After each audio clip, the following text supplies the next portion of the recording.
athari ni kubwa, kwa sababu hapa wanavuka watu wengi, wanakwenda viwandani, watoto wa shule wanakwenda shuleni, wanaolima mboga huku wanapita hapa. Kwa hiyo mimi ningependa ikiwezekana hapa parekebishwe mapema zaidi.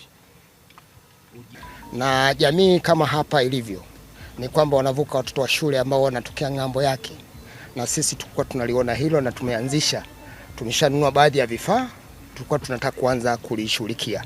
Kwa bahati nzuri Mheshimiwa Diwani akatoa kauli moja nzuri kwamba kuna ujio wa mbunge anakuja, na akawa ametutambulisha kwamba moja ya jambo ambalo atalipitia kuliangalia ni jambo hili la daraja hili hapa.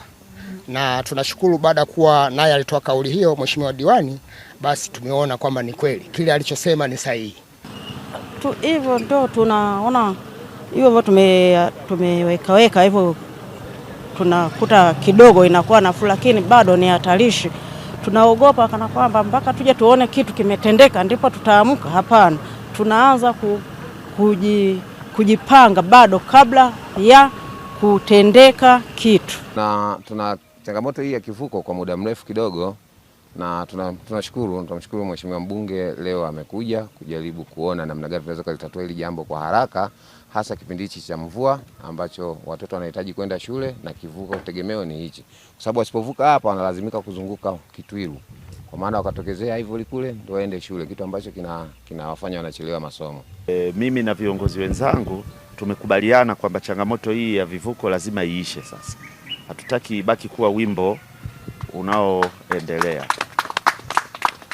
Huu wimbo umeimbwa sana wa vivuko.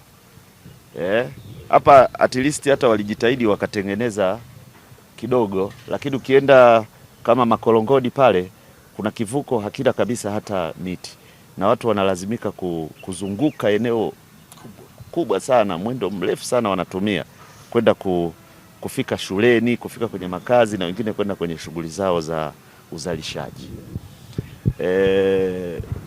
Hii ni moja wa mfano ambao kwamba tuna shida hii ya vivuko. Sasa hili ni jambo dogo, kama nilivyowahi kusema wakati fulani, nilisema matatizo madogo kama haya, changamoto ndogo kama hizi zinatakiwa ziwe zinaisha mapema. Ziishe mapema ili tuanze kushughulikia changamoto kubwa. Na hiyo ndo kauli mbiu ya Dr. Samia Suluhu Hassan. Alisema ndani ya siku 100 zile changamoto zinazowezekana kutekelezwa zinatekelezwa kwa haraka, na sisi kama wasaidizi wake lazima tumsaidie kutatua changamoto ndogo kama hizi. Kwa hiyo kuhusu hili daraja sasa, niwaelekeze ofisi yangu ya mbunge, wale wasaidizi wangu ofisi ya mbunge pamoja na mtendaji wa kata, hiki kivuko bwana ndani ya siku 14 kuanzia ninavyoongea sasa hizi kianze kutumika. Siku 14 kiwe kimeshaanza kutumika.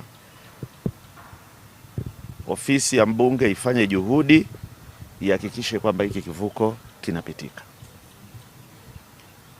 na katibu yuko pale wa mbunge na yule mtendaji, shirikianeni kuhakikisha kazi hii inakamilika na wananchi wanaanza kuvuka. Kwa hiyo hilo limeisha, alihitaji tena maneno. Wamesema maneno kidogo, kazi zaidi.